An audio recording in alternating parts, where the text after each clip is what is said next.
स्वागत है दोस्तों आप सभी का हमारे चैनल पे। बच्चों आज हम लोग कंप्लीट करेंगे सॉल्यूशन चैप्टर।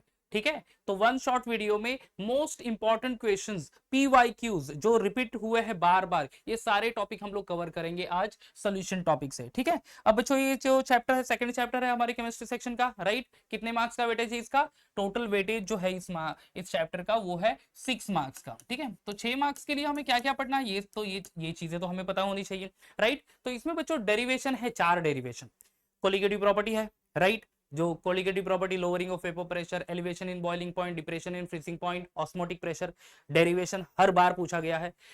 डेफिनेशंस है, जैसे कि say for example isotonic solution, hypertonic solution, hypotonic solution, semi permeable membrane, osmosis, osmotic pressure, ये सारे डेफिनेशन पूछ रही है बोर्ड एग्जाम में, तो ये सारे इंपॉर्टेंट है, right. Definition of cryoscopic constant, definition of ebullioscopic constant, ये भी पूछता है, अलॉन्ग विद द यूनिट भी पूछता है, यूनिट भी क्रियोस्कोपिक कांस्टेंट का एक बार पूछा है। तो ये सारे टॉपिक बच्चों हमें यहाँ पे आज लर्न करने। तो शुरुआत कर लेते हैं सोल्यूशन का। मैं इंट्रोडक्शन दे देता हूँ एंड देन जंप करता हूँ सीधा इंपॉर्टेंट टॉपिक्स के ऊपर। अब सॉल्यूशन क्या है बच्चों? Solution is a homogeneous mixture of two और मोर देन टू सब्सटेंस। अब पहला सेकंड चैप्टर है, सबसे आसान चैप्टर है, शायद आपने वो डेफिनेशन लर्न भी कर ली होगी, बट रिमेंबर अब यहाँ पे होमोजेनियस ये वर्ड भूलना नहीं है। सिंपली मिक्सचर ऑफ टू और मोर देन टू सब्सटेंस नहीं लिखना है। Solution is a homogeneous mixture, क्योंकि मिक्सचर के दो टाइप है, homogeneous and heterogeneous, right. Okay, ये भी डेफिनेशन मार्च 2011 में पूछी है, डिफाइन सॉल्यूशन। ओके, तो ऑलमोस्ट 13-14 साल पहले ये डेफिनेशन एक्चुअली पूछी है सॉल्यूशन की।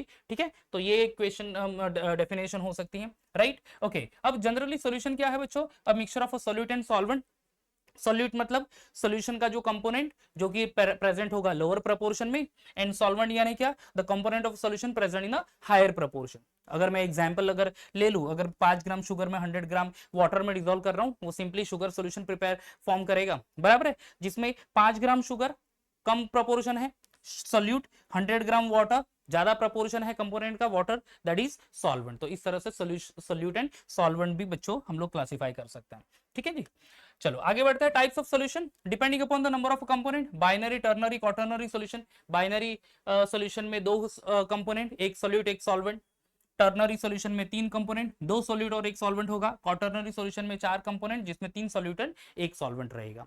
ठीक है, अब ये सारे इंट्रोडक्शन पार्ट है, जिसमें सबसे इंपॉर्टेंट पार्ट जो था डेफिनेशन ऑफ अ सॉल्यूशन। अब types of solution based on phase of a solvent. यहाँ पे आपको एक ये हो सकता है दोस्तों कि आपको शायद एमसीक्यू के बेस पे क्वेश्चन आ जाए कि एग्जाम्पल दिया है और कौन से टाइप का सॉल्यूशन है, ये ध्यान में रखना होगा। ठीक है, तो टाइप्स ऑफ सॉल्यूशन, तो nature of a solute, nature of a solvent and कुछ एग्जांपल्स हम लोग पढ़ लेंगे। ओके, तो पहला हम लोग स्टार्ट करते हैं दोस्तों, that is first is the nature of a solute. Solute in a solid state, solvent in a liquid state, solid in liquid simply. ठीक है, ज्यादातर सॉल्यूशन हम लोग वही बनाते हैं जो केमिस्ट्री लैब में सॉलिड डिसॉल्व कर लेते हैं लिक्विड में। तो शुगर सॉल्यूशन या aqueous NaOH solution, aqueous CuSO4 solution, ये उसके एग्जांपल होंगे। Solid in solid, solid solid दोनों होमोजेनियस मिक्सचर, तो अलॉय वो फॉर्म कर लेता है जहां पे सॉल्यूट भी सॉलिड स्टेट में एंड सॉल्वेंट भी सॉलिड स्टेट में होगा दोस्तों। ठीक है, next one, the third one, that is solid in gas. Solid in gas यानी सॉलिड होना चाहिए कम प्रोपोर्शन में, because it is solute, and जो सॉल्वेंट है वो होना चाहिए गैसेस स्टेट में, राइट, मतलब हायर प्रोपोर्शन में। तो उसका एग्जांपल है बच्चों कैम्फर इन एयर। कोई भी वोलाटाइल सॉलिड हम लोग एयर में से प्रेजेंट हो तो वो एक एग्जांपल हो जाएगा camphor in air, NH4Cl in air, या फिर नैप्थेलिन बॉल इन एयर। तो ये एग्जांपल्स हो दोस्तों। लिक्विड इन लिक्विड, अभी फोर्थ टाइप, लिक्विड और लिक्विड दोनों फेज, सॉल्यूट एंड सॉल्वेंट दोनों लिक्विड स्टेट में। ठीक है, तो liquid in liquid, ethanol in water, ये एग्जांपल। लिक्विड इन सॉलिड, ठीक है, सॉल्यूट लिक्विड स्टेट में है एंड सॉल्वेंट क्या है? सॉलिड। तो liquid in solid that is amalgam of zinc and Hg। ठीक है, amalgam of zinc and Hg, यानी ये भी अलॉय ही है, alloy of mercury with sodium, alloy of mercury with zinc, ये दोनों एग्जांपल यहाँ पे आ जाएंगे। Next is liquid in gas, जो क्लोरोफॉर्म इन नाइट्रोजन गैस, ये एक एग्जांपल आ जाए।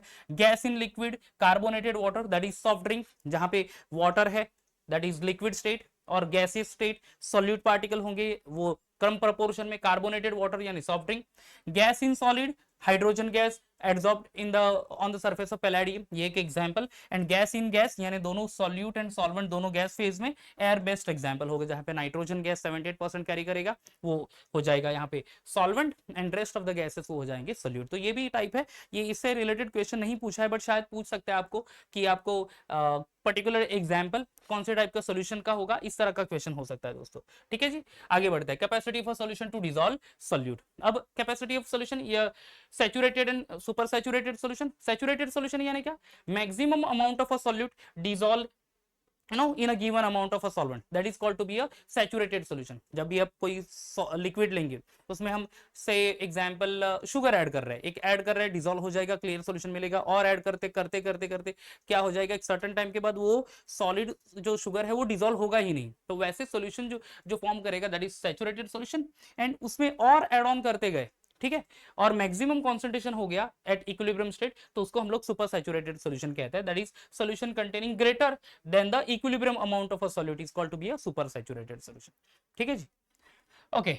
अब solubility, amount of a solute dissolve in solvent. अब nature of a solute in solvent, देखो सॉल्युबिलिटी किसके ऊपर डिपेंड होगी दोस्तों, सॉल्युबिलिटी एक तो होगी लाइक डिसॉल्व लाइक, यानी organic solute solvent, organic solute dissolve in organic solvent, and inorganic solute dissolve in inorganic solvent. कुछ ऐसे से सॉल्यूट होंगे जो ऑर्गेनिक है बट इनऑर्गेनिक सॉल्वेंट में डिसॉल्व होते हैं, जैसे sugar dissolve in water, alcohol dissolve in water because of hydrogen bonding, right. आगे exothermic endothermic reaction, effect of temperature on solubility. Okay, अब ये फैक्टर एक बार आई थिंक सो पूछा है बहुत ही पहले कि effect of temperature on solubility एक पर्टिकुलर टाइप पे, एक पर्टिकुलर ईयर पे, I am not remembering exactly the year, but एक बार पूछा जरूर है ये, effect of temperature on solubility. ठीक है, सो ये एक्सप्लेन कर लेता हूं मैं। इफेक्ट ऑफ टेम्परेचर, अगर प्रोसेस एक्सोथर्मिक है, ठीक है, if the process is exothermic यानी वो ऑलरेडी रिलीज कर रहा है एनर्जी, तो क्या हो जाएगा, अगर आप टेम्परेचर डिक्रीज करें तो सॉल्युबिलिटी बढ़ेगी, और टेम्परेचर इंक्रीज करें तो सॉल्युबिलिटी इंक्रीज हो, सॉल्युबिलिटी डिक्रीज होगी। And if the process is endothermic, endothermic यानी हीट एनर्जी एब्जॉर्ब कर रहा है from the surrounding, so in that case क्या होगा कि temperature this one for the endothermic process, if you giving the heat solubility will increase, if you decreasing the heat solubility will be decreases, and for the gas at high temperature solubility decreases and at low temperature solubility increases। ठीक है, तो ये एक solubility के basis पे question है। Effect of pressure, ये बहुत इंपॉर्टेंट है बच्चों, हेनरीज लॉ, इसके ऊपर आपको क्वेश्चंस अभी रिसेंटली आई थिंक न्यूमेरिकल पूछा था, हेनरी लॉ, इस प्रॉब्लम के बेसिस पे, S is equal to K H into P. कौन से ईयर में पूछा है ये पूछा है, let me check the year.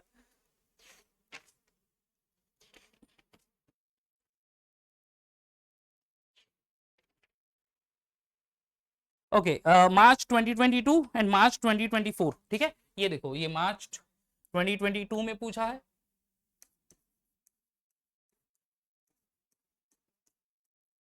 And 2024 में भी ये पूछा है। ओके, स्टेटमेंट, ये प्रॉब्लम पूछा है यहाँ पे, बट स्टेटमेंट भी बहुत ही इंपॉर्टेंट है, बिकॉज स्टेटमेंट भी बहुत ही बार पूछा है। स्टेट हेनरीज लॉ, मार्च 2018, मार्च 2018 में भी पूछ लिया है, तो स्टेटमेंट 2018 में पूछा है, based on the mathematical expression. Problem पूछा है 2 साल में, कभी 2022 और 2024 में, तो ये very very important questions, evergreen question कहेंगे हम इसको। तो what is Henry's law, simple, आपको एक सिंपल सी ट्रिक बताऊं तो आपको ये ध्यान में रखना, S is directly proportional to P. आप सीधा इसको प्रिपरेशन करते वक्त उसको उल्टा समझ लो कि आप ये पहले मैथमेटिकल एक्सप्रेशन याद रखो और उसके ऊपर से स्टेटमेंट आप याद रख सकते हैं। S directly proportional to P, जहां पे एस क्या है बच्चों, सॉल्युबिलिटी, पी क्या है, प्रेशर। अब उसी के बेसिस पे हम लोग उसका स्टेटमेंट लिखेंगे। देखो, solubility of a gas, S यानी सॉल्युबिलिटी, ठीक है, तो solubility of a gas in a liquid is directly proportional to pressure of the gas over the solution. ठीक है, तो ये स्टेटमेंट बहुत जरूरी है, Henry's law, solubility of a gas in a liquid is directly proportional to pressure। ठीक है, solubility directly proportional to pressure। देखो, तो S directly proportional to pressure, so therefore S is equal to KH into P, जहां पे S क्या है बच्चों, solubility of gas, P is the pressure and KH यानी क्या बच्चों, हेनरीज लॉ कांस्टेंट। बहुत ज्यादा इंपॉर्टेंट टॉपिक, स्टेटमेंट भी पूछते हैं, राइट, और उसके ये S is equal to K H into P के रिलेटेड आपको प्रॉब्लम भी पूछता है हेनरीज लॉ, राइट। आगे बढ़ते हैं, तो यहां तक जो इंपॉर्टेंट पार्ट, सॉल्यूशन की डेफिनेशन, हेनरीज लॉ का स्टेटमेंट, ओके, और उसका mathematical expression, types of solution भी आपको याद रखना है, राइट। देन ये तो एक्सेप्शनल है, CO2 और H2O, अमोनिया एंड वाटर, ये दोनों हेनरीज लॉ के लिए एक्सेप्शनल है। क्यों? क्योंकि CO2 वाटर के साथ रिएक्ट हो जाएगा, अमोनिया भी वाटर के साथ रिएक्ट हो जाएगा, तो ये दो गैसेस एक्सेप्शनल केस है हेनरीज लॉ के लिए। अब ये है बच्चों, vapour pressure of a solution of a liquid in liquid, Rawls law, अभी तक नहीं पूछा है बट चांस है कि पूछ सकता है state and explain Raoult's law. तो बच्चों ये एक बहुत ही again I can say the important topic, not that much important कि जैसे कोलिगेटिव प्रॉपर्टी से के equivalent, but still it is important. तो मैं बता देता हूं कि what is the statement. Statement आपको याद रखना है एंड देन उसका मैथमेटिकल एक्सप्रेशन आपको याद रखना है, ठीक है। तो रॉल्स लॉ क्या है दोस्तों? तो Raoult's law it states that partial vapour pressure of any volatile component of a solution, ठीक है, partial vapour pressure of any volatile component of a solution is equal to vapour pressure of that component multiply by its mole fraction in the solution. कोई भी दो volatile substance हमने mix कर दिए और वो इवापोरेट होंगे और वो गैस फेज में क्रिएट हो जाएंगे, गैस रैंडमली मोशन में होंगे तो वो प्रेशर एग्जर्ट करेगा। तो अगर हर एक कंपोनेंट का प्रेशर एग्जैक्टली कितना है ये फाइंड करने के लिए हमें हेल्प लेनी होगी रॉल्स लॉ की, जिसका स्टेटमेंट पार्शियल वेपर प्रेशर यानी क्या दोस्तों? Individual vapour pressure of a particular gas is equal to vapour pressure of that component multiply by its mole fraction. हम लोग यहाँ पे दो कंपोनेंट, बाइनरी सॉल्यूशन में दो कंपोनेंट कंसीडर कर रहे हैं, A1 एंड A2। ये दोनों क्या है? वोलाटाइल लिक्विड, ओके, दोनों के दोनों वोलाटाइल लिक्विड है यानी इवापोरेट होने वाले। तो P1 P2 ये रिप्रेजेंट करेगा partial vapour pressure of A1 A2, P01 P02 vapour pressure of A1 and A2, X1 and X2 mole fraction of A1 and A2, right. Okay, तो उसी से बेसिस पे हम लोग ये डिराइव करेंगे, that is P1 partial vapor pressure is equal to vapor pressure of that component multiplied by its mole fraction, that is x1, and P2 is equal to P02 into x2। अब देखो total pressure find करने के लिए क्या करना पड़ेगा हमें? ये P1 एंड P2 को आपको ऐड ऑन करना होगा, ठीक है। तो P total is equal to P1 into P2। अब P1 क्या है? P01 इंटू x1, ये हो गया P01 इंटू x1। P2 क्या है? P02 इंटू x2, तो ये आ गया P02 इंटू x2, ठीक है। अब यहाँ पे हमने मोल फ्रैक्शन 11th स्टैंडर्ड में भी पढ़ा था, mole fraction x1 plus x2 is equal to 1, so x1 is equal to 1 minus x2। अब ये आ जाता है x1 is equal to 1 minus x2। तो यहाँ पे दोस्तों ये x1 को हम लोग रिप्लेस करेंगे, ये x1 को किससे रिप्लेस कर रहा है? 1 माइनस x2 से। तो यहाँ पे देखो if x1 is equal to 1 minus x2 then क्या होगा दोस्तों? Then P1 is equal to, ये तो आ गया P01, सॉरी दिस वन, हाँ P1 P01 into 1 minus x2, ये x1 को रिप्लेस कर दिया हमने 1 माइनस x2 से, प्लस P02 इंटू x2। अब यहाँ पे क्या होगा दोस्तों?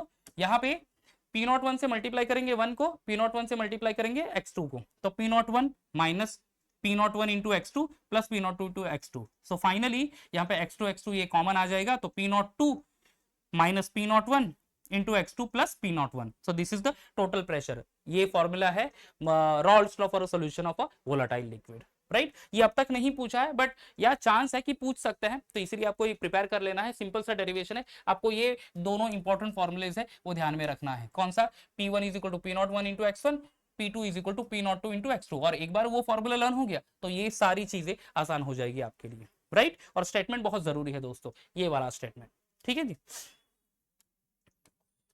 Now composition of a vapour phase, ये इसको आप अवॉइड कर सकते हो, कोई प्रॉब्लम है नहीं। आइडियल सॉल्यूशन, एक ही स्टेटमेंट ध्यान रखो, ideal solution what is non ideal solution, ये क्वेश्चन पूछ सकता है एग्जाम में, ठीक है। आइडियल और नॉन आइडियल सॉल्यूशन, ये अभी डेफिनेशन नहीं पूछी है अब तक आइडियल सॉल्यूशन की, आइसोटोनिक और ये सब सॉल्यूशन पूछ लिया है, बट आइडियल सॉल्यूशन ये शायद से पूछ सकता है। तो आइडियल सॉल्यूशन की सिंपल सी डेफिनेशन देखो, obey Raoult's law over entire range of temperature and pressure, ठीक है। Ideal solution means the solution obeys the Raoult's law over entire range of a temperature and pressure, ये ध्यान में रखना है। therefore delta H is equal to 0 and delta V is equal to 0, okay। ideal solution are those solution which obeys the Raoult's law, done. उसके opposite non ideal solution यानी क्या? Non ideal solution do not obey the Raoult's law over entire range of temperature and pressure. तो ये just definition आप ध्यान में रख लो, ये डेफिनेशन शायद से पूछ सकेंगे आइडियल सॉल्यूशन की एंड नॉन आइडियल सॉल्यूशन, ठीक है। Obeys Raoult's law ideal solution, non ideal solution do not obey the Raoult's law, okay. अब बच्चों ये कोलिगेटिव प्रॉपर्टी बहुत ही again important topic, definition of colligative property पूछता है। Let me check the year exactly कि कौन से ईयर में ये डेफिनेशन पूछी है। डिफाइन कोलिगेटिव प्रॉपर्टी, ये डिफाइन कोलिगेटिव प्रॉपर्टी ये पूछा है वे बैक इन 2011-2012 ये पर्टिकुलर ईयर पे, ठीक है। तब डेफिनेशन एक बार पूछी है कोलिगेटिव प्रॉपर्टी की। उसके बाद तो फिर what is osmotic pressure and all, यही सारे क्वेश्चंस दिख रहे हैं यहाँ पे। ओके, तो डेफिनेशन यहाँ पे मैं बता देता हूँ कि what is colligative properties definition. और तो यहाँ पे हाँ जी, कोलिगेटिव प्रॉपर्टी की डेफिनेशन तभी एक ही बार पूछी है, but again the important part है, ठीक है। अब तक जो है वहां पे हेनरीज लॉ पूछ लिया है, वो रिपीटेडली पूछा है, right. Solution of definition of solution ये पूछा है, राइट। ये कोई कंटेंट पूछा नहीं, कोलिगेटिव प्रॉपर्टी एक ही बार पूछ लिया है, but still it is important, बहुत ज्यादा मैं इसको रेट करता हूं कि ये डेफिनेशन आ सकती है, तो इसलिए प्लीज उसको प्रिपेयर कर लो। Okay, colligative property of a non electrolytic solution क्या है? The physical properties depends on number of a solute present in a solution and do not depend upon the nature of the solute particle, ठीक है।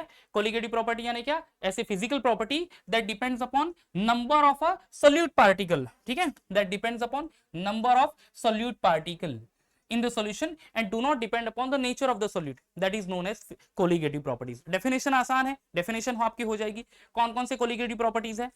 Vapour pressure lowering, boiling point elevation, freezing point depression and osmotic pressure, ठीक है। ये चार colligative properties है। Vapour pressure lowering is denoted by delta P, boiling point elevation delta TB, freezing point depression delta TF and osmotic pressure pi. अब अभी जो हम लोगों ने अब तक जो टॉपिक पढ़ा, जहां पे Rawls law, Henry's law, definition of solution, ठीक है, ये ज्यादा इंपॉर्टेंट। अब ये जो second half of the chapter जाएगा, जहां पे कोलिगेटिव प्रॉपर्टीज हमें चार लर्न करने, बहुत ही ज्यादा इंपॉर्टेंट प्रॉपर्टीज है, बहुत ही ज्यादा इंपॉर्टेंट कंटेंट है इस चैप्टर के पॉइंट ऑफ व्यू, क्योंकि ये बहुत ज्यादा बार पूछा गया है। डेरिवेशंस तो नंबर ऑफ टाइम पूछा गया है, ठीक है। तो हर एक टॉपिक अभी आएगा, वो बोर्ड एग्जाम में अभी पूछा गया है। तो ये अभी आप कह सकते हैं कि ये जो अभी अभी शुरुआत होगी ये टॉपिक की, तो यहाँ पे हर एक क्वेश्चन एक एक दो बार रिपीटेडली पूछे गए हैं। तो ये सारे टॉपिक आपको अभी करने होंगे, ठीक है। आप स्टार्टिंग के कुछ टॉपिक जो अभी मैंने बोले जो नहीं आए हैं, शायद आप इसको अवॉइड कर सकते हैं, बट ये topic lowering of vapour pressure, boiling point elevation, freezing point depression and osmotic pressure, ये आप छोड़ ही नहीं सकते, इसको 100% प्रिपेयर करना है। इसमें से एक क्वेश्चन जरूर आपको आएगा, एक डेरिवेशंस या फिर डेफिनेशन आपको जरूर आएगा, राइट। ओके, तो शुरुआत कर लेते हैं फिर कोलिगेटिव प्रॉपर्टी की, लोअरिंग ऑफ वेपर प्रेशर से, ठीक है।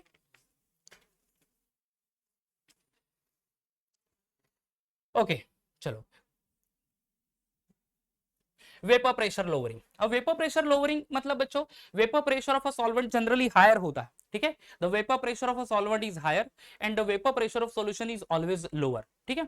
सॉल्वेंट का वेपर प्रेशर हाई क्यों? क्योंकि सॉल्वेंट में सिर्फ सॉल्वेंट पार्टिकल्स है, तो आसानी से लिक्विड स्टेट से गैसेस स्टेट में चले जाएंगे, तो उसका वेपर प्रेशर हाई होगा। Okay, vapour pressure of solution low होगा। Why it is low? क्योंकि सॉल्यूशन में कुछ सॉल्यूट पार्टिकल्स अवेलेबल है। ओके, सॉल्यूट पार्टिकल अवेलेबल है, तो सॉल्यूट पार्टिकल आसानी से जाने नहीं देगा सॉल्वेंट पार्टिकल्स को, understood. And that's why the vapour pressure of a solution is lower compare to vapour pressure of a solvent.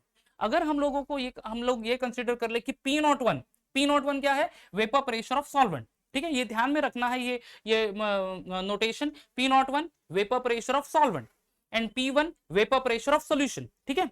क्या है? P01 vapour pressure of solvent and P1 vapour pressure of solution. तो फिर बच्चों, what is vapour pressure lowering? Vapour pressure lowering is delta P is equal to P01 minus P1, जहां पे P01 क्या है बच्चों? Vapour pressure of solvent and P1 vapour pressure of solution, ठीक है। तो vapour pressure lowering delta P is equal to P01 minus P1, ये सबसे इंपॉर्टेंट बच्चों फॉर्मूला है, इससे रिलेटेड क्वेश्चन जरूर आते हैं एग्जाम में, राइट। तो ये तो हो गया लोअरिंग ऑफ वेपर प्रेशर। अब लोअरिंग ऑफ वेपर प्रेशर से related Rawls law for solution of a non volatile solute. अब ये नॉन वोलेटाइल सॉल्यूट आप इसको अवॉइड कर सकते हैं, हालांकि ये पर्टिकुलर फॉर्मूले से एक बार न्यूमेरिकल जरूर आया था। न्यूमेरिकल कौन से ईयर में आया था? Let me check the numerical part, कौन से ईयर में था वो।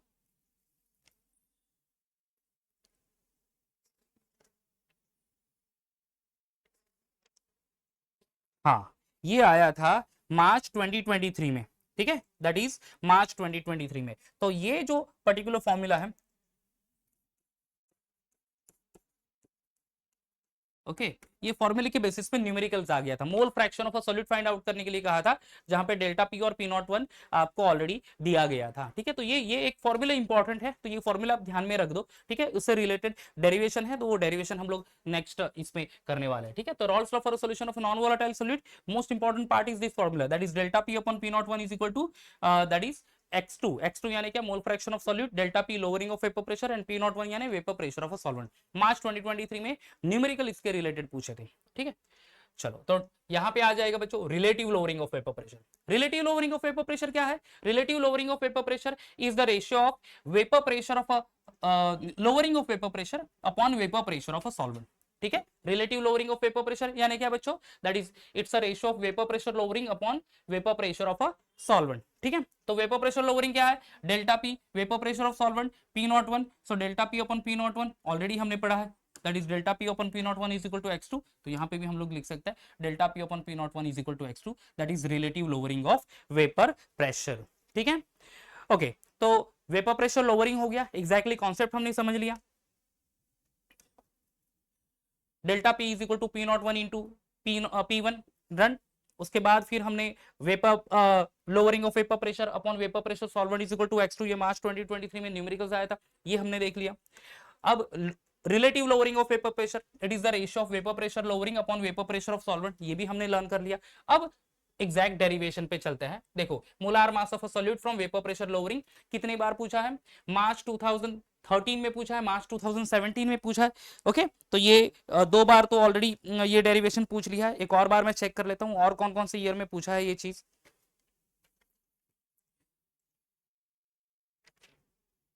हाँ, ये दो बार तो आपको यहाँ पे दिख रहा है। ओके, तो ये डेरिवेशन आता है एग्जाम में, राइट। तो ये डेरिवेशन हम लोग अभी कंप्लीट कर लेते हैं। Done. That is relationship between vapour pressure और lowering of vapour pressure and molar mass of a solute, ठीक है। Lowering of vapour pressure and molar mass of a solute, ठीक है। तो ये रिलेशनशिप पूछते जरूर है एग्जाम में। एक और बार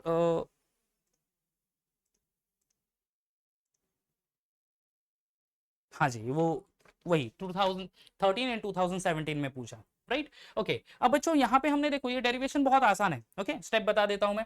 ये हमने लर्न कर लिया, relative lowering of vapour pressure, delta P upon P not one is equal to x2, ठीक है। तो ये ले लिया हमने, delta P upon P not one is equal to x2। अब डेल्टा पी मतलब क्या है बच्चों? Lowering of vapour pressure. Lowering of vapour pressure क्या होता है? It's a difference between vapour pressure of a solvent and vapour pressure of solution. तो delta P is equal to P not one minus P one, ये भी हमने already पढ़ लिया है। देखो यहाँ पे,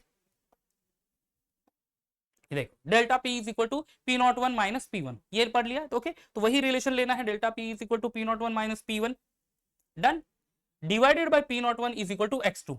अब ऑलरेडी रॉल्स लॉ पढ़ा हमने, x one plus x two is equal to one, right. तो x two is equal to what? x2 is equal 1 minus x2 is equal to x1 is equal to 1 minus x2। अब x2 क्या represent होता है? x2 मतलब मोल fraction of a solute, mole fraction number of moles of a solute upon number of moles of a solution. अब तो x2 is equal to number of moles of a solute n2 divided by number of moles of a solution. Solution में बच्चों आ जाएगा solvent and solute, तो ये n1 number of moles of a solvent and n2 number of moles of a solute. तो solvent plus solute यानी वो solution हो जाएगा, ठीक है। ओके, अब ये x2 को रिप्लेस करेंगे हम लोग n2 divided by n1 plus n2 से।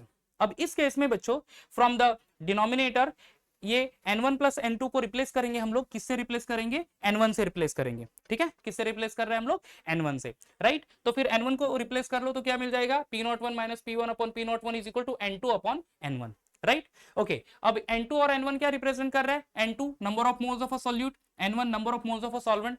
नंबर ऑफ मोल्स हम लोग कैसे फाइंड करेंगे? Mass upon molar mass. So n2 is equal to W2 by M2, N1 is equal to W1 by M1, right. तो ये जस्ट सिंपली N2 और N1 को replace करना है हमें, N2 W2 by M2 and n1 w1 by m1। तो finally जो हमारा इक्वेशन होगा that is p not one minus p one is equal to p not one is equal to w2 into m1 upon m2 into w1। और ये equation दो बार पूछा है, मार्च 2013, मार्च 2017 में। Derive the relationship between lowering of vapour pressure and molar mass of a solute, ठीक है। तो ये डेरिवेशन आता है, आसान डेरिवेशन है, और आपको स्टार्ट करना है delta p upon p not one is equal to x2 से, राइट। ओके, अब तो एक कोलिगेटिव प्रॉपर्टी हमारी हो गई। Now next colligative property, boiling point elevation. Boiling point elevation यानी okay increase in boiling point. जब भी नॉन वोलेटाइल सॉल्यूट प्लेस करेंगे किसी भी सॉल्वेंट में, सॉल्यूशन फॉर्म करेगा और उसका बॉइलिंग पॉइंट इंक्रीज हो जाएगा या फिर रेस होगा compare to the boiling point of a pure solvent, ठीक है। Boiling point elevation is denoted by delta TB, that is the difference between TB minus T not B. TB मतलब क्या है दोस्तों, टीबी यानी boiling point of a solution and T not B boiling point of a solvent. यानी simply अगर दो liquid है उसका बॉइलिंग पॉइंट आपको पता है तो उन दोनों का डिफरेंस मतलब डेल्टा टीबी, राइट। ये boiling point elevation as a consequence of vapour pressure lowering है, जहां पे ए बी कर्व है vapour pressure of solvent, CD it is a curve of a vapor pressure of a solution, right। अब ये solvent solution जैसे जैसे temperature बढ़ेगा vapour pressure increase हो जाएगा। पॉइंट ए पे सॉल्वेंट का वेपर प्रेशर एक्जैक्टली 760 mm हो जाएगा एंड सी पे वेपर सॉल्यूशन का वेपर प्रेशर 760 mm हो जाएगा। 760 यानी 1 एटमॉस्फेरिक प्रेशर, और तभी दोनों जो लिक्विड है वो बॉईल होना स्टार्ट करेंगे। A corresponds to the temperature T not B, तो T not B this one boiling point of a solvent and TB boiling point of a solution, ठीक है। तो बच्चों T not B boiling point of solvent, TB boiling point of solution, दोनों का difference delta TB. अब इसका mathematical expression देख लेते हैं, ठीक है। अब देखो बच्चों experimentally we can write delta TB is directly proportional to M, ठीक है। Delta TB is directly proportional to M. M यानी क्या, दैट इज मोलैलिटी, ओके। अब इसमें हम लोग डाल देते हैं constant term delta TB is equal to K B into M, ठीक है। Kb यानी क्या हो जाएगा, that is a constant which is known as a ebullioscopic constant. उसकी डेफिनेशन भी पूछता है, आई थिंक सो जुलाई 2023 में पूछी है, ठीक है। डेफिनेशन बाद में मैं एक्सप्लेन करूंगा आपको। What is m? If m is the molality, okay, that is W2 into 1000 upon M2 into W1, तो फाइनली ये इक्वेशन क्या हो जाएगा हमारा, delta TB is equal to 1000 into KB into W2 upon M2 into W1, ठीक है, M2 into W1। और we can write M2 is equal to 1000 into KB into W2 upon delta TB into W1।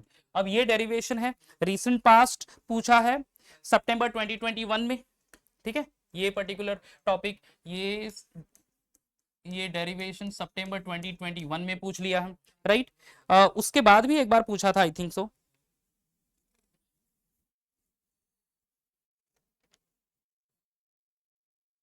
हाँ, that is मार्च 2023 में भी एक बार ये derivation पूछा, ठीक है। ये देखो ये दो बार ये रीसेंट पास्ट में ये डेरिवेशन पूछ लिया है, दो मार्क के लिए, सितंबर 2021 में भी एंड मार्च 2023 में। चार ही स्टेप लिखना है, ये 1 2 3 और ये 4th स्टेप, ये तो और में ये हम लोग ये प्रॉब्लम ये फॉर्मूला लिख देंगे, ठीक है। अब यहाँ पे व्हाट इज केबी, केबी यानी ebullioscopic constant, W2 molar mass of a solute, delta TB boiling point elevation, W1 is the mass of solvent only and M2 यानी molar mass of a solute. अब देख केबी को क्या कहेंगे हम लोग, एबिलियोस्कोपिक constant. एबिलियोस्कोपिक constant की डेफिनेशन पूछी है जुलाई 2023 में, इसको कैसे डिफाइन करेंगे, it is the boiling point elevation produced by 1 molar solution, ठीक है। सिंपल से डेफिनेशन है, it is the boiling point elevation produced by 1 molar solution, और ये डेफिनेशन जुलाई 2023 में पूछी है। एक और इंपॉर्टेंट टॉपिक कवर हो गया। इसके बाद है बच्चों depression in freezing point. Depression in freezing point का भी डेरिवेशन पूछा है अभी रिसेंट पास्ट में, ठीक है। Depression in freezing point denoted by delta TF, it is the difference between freezing point of a solvent and the freezing point of a solution. Delta TF is equal to T naught F minus TF. T naught F यानी क्या दोस्तों, freezing point of solvent and TF freezing point of solution, right? Okay, अब ये है consequences, ये simply diagrammatical presentation है और हमें सीधा जंप करना है किसके ऊपर, डेरिवेशन के ऊपर। तो यहाँ पे भी एक्सपेरिमेंटली हम लोग स्टार्ट करेंगे, delta TF is directly proportional to M। आपने जो अभी डेरिवेशन देखा, ओके, वही डेरिवेशन है सेम। यहां पे सिर्फ आपको डेल्टा TB के प्लेस पे डेल्टा TF लिखना है और KB के प्लेस पे KF लिखना है, बाकी सारी चीजें सेम होगी यहाँ पे, ओके। तो delta TF is directly proportional to M। Delta TF यानी क्या, depression in freezing point, M मतलब क्या है बच्चों, मोलैरिटी। अब इसमें कांस्टेंट टर्म प्लेस कर लेंगे, delta TF is equal to KF into M, right. अब KF यानी क्रियोस्कोपिक कांस्टेंट या क्रायोस्कोपिक कांस्टेंट। अब M यानी मोलैलिटी, तो again will write if M is equal to W2 into M1 upon M2 into W1, तो delta TF क्या हो जाएगा दोस्तों, delta TF is equal to W2 into 1000 है, W2 into 1000 upon M2 into W1।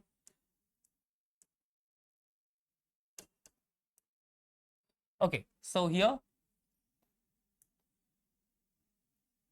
delta TF is equal to 1000 into KF into W2 upon M2 into W1, और we can write M2, ये just cross multiply कर लेंगे, 1000 into KF into W2 upon delta TF into W1, right. ये derivation यहाँ पे क्रियोस्कोपिक constant का definition कब आप पूछा था, सितंबर 2021 में। It is the depression in freezing point produced by 1 molar solution of a non volatile solute. तो सेम डेफिनेशन है एबिलियोस्कोपिक कांस्टेंट की भी और क्रियोस्कोपिक कांस्टेंट की भी। It is the boiling point elevation produced by 1 molar solution. Depression in freezing point के लिए क्या है बच्चों, देखो, it is the depression in freezing point produced by 1 molar solution. Simple definition है, एक एक बार दोनों पूछ ली है। ये डेरिवेशन कब पूछा है, let me check the year. Relationship between freezing point and depression in molar mass, July 2023। ये देखो, ये जुलाई 2023 में रीसेंट पास्ट में ये क्वेश्चन पूछा, राइट। तो ये डेरिवेशन एबिलियोस्कोपिक कांस्टेंट वाला derivation, okay, depression in freezing point वाला derivation, lowering of vapour pressure वाला डेरिवेशन, ये तीन डेरिवेशन आसान है और ये तीनों के तीनों पूछा है, रिपीटेडली पूछा है। हेनरीज लॉ पूछा है number of time, right. Definition of solution पूछी है, ये आपको कर लेना है। अब हम आखिरी कोलिगेटिव प्रॉपर्टी की तरफ चलते हैं, दैट इज ऑस्मोटिक प्रेशर। और इस यहाँ पे डेफिनेशन ये बहुत बार पूछी है, what is osmotic pressure, isotonic solution, this one hypertonic solution, उसके बाद osmotic pressure, semi permeable membrane, ये सारी डेफिनेशन पूछी है। देखो, डिफाइन ऑस्मोसिस ये पूछ लिया है मार्च 2023 में, ये आ गया इधर मार्च 2023 में, ओके। सेमी परमेबल मेम्ब्रेन ये भी अभी अभी ही पूछा है, एक बार चेक कर लेता हूं मैं सेमी परमेबल मेम्ब्रेन कब, उसके बाद फिर मैं एक्सप्लेन कर लेता हूं ये सारी चीजें, ठीक है। ऑस्मोटिक प्रेशर ये पूछा है जुलाई 2022 में, ऑस्मोटिक प्रेशर, ठीक है। फिर ऑस्मोसिस वापस से मार्च 2022 में भी पूछा है,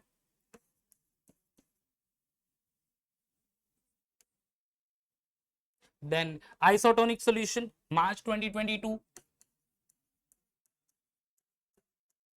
okay. Hypertonic and hypotonic solution भी पूछ लिया है एक बार,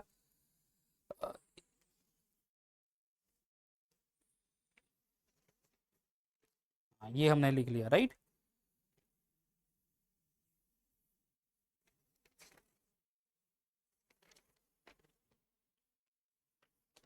ओके, सो ये सारी चीजें, number of time, osmotic pressure हो गया, उसके बाद हाइपरटोनिक और हाइपोटोनिक मार्च 2019 में, ये देखो मार्च 2019, ये भी है मार्च 2019 में, okay. Hypertonic solution, hypotonic solution, ठीक है। तो ये सारे definition, even define semi permeable membrane March 2018, ये आ गया इधर सेमी परमेबल मेम्ब्रेन मार्च 2018। देखो सारे डेफिनेशन से एक एक बार पूछे, राइट। तो what is semi permeable membrane?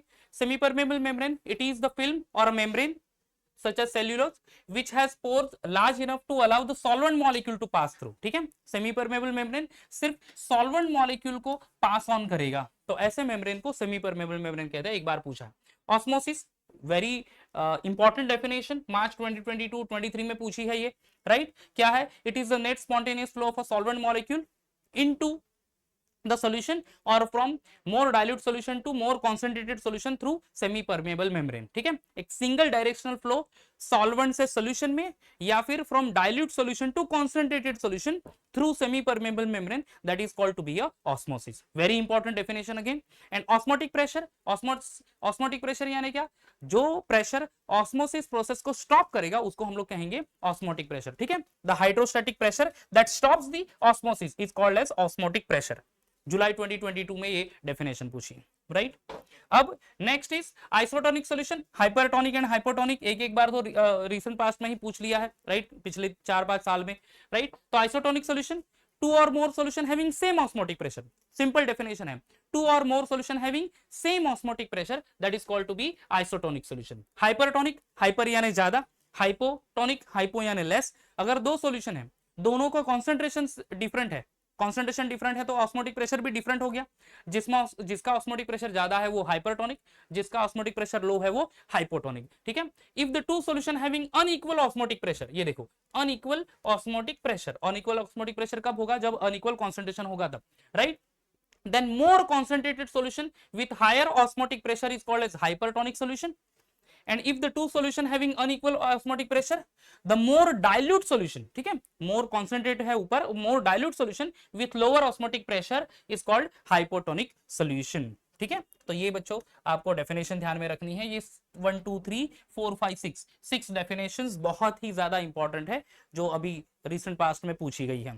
Finally इसका डेरिवेशन आ जाएगा दोस्तों, that is osmotic pressure and concentration of a solution, ठीक है। Osmotic pressure and concentration of solution कौन सा ईयर पूछा है, ये पूछा है मार्च 2022 में, ठीक है। That is relationship between osmotic pressure and, ये है मार्च 2022, ओके।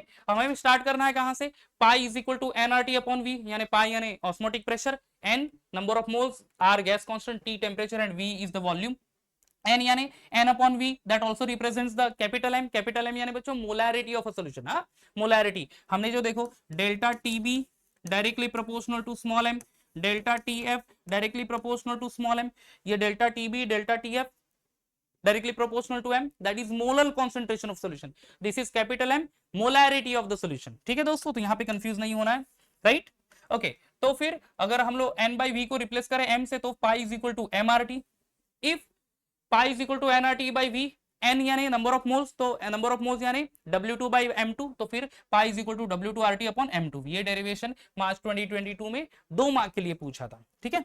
और फिर बच्चों अभी आखिरी टॉपिक, हाँ रिवर्स ऑस्मोसिस भी रिसेंट पास्ट अभी पूछा है, डिफाइन रिवर्स ऑस्मोसिस, एक बार ईयर देख लूं मैं,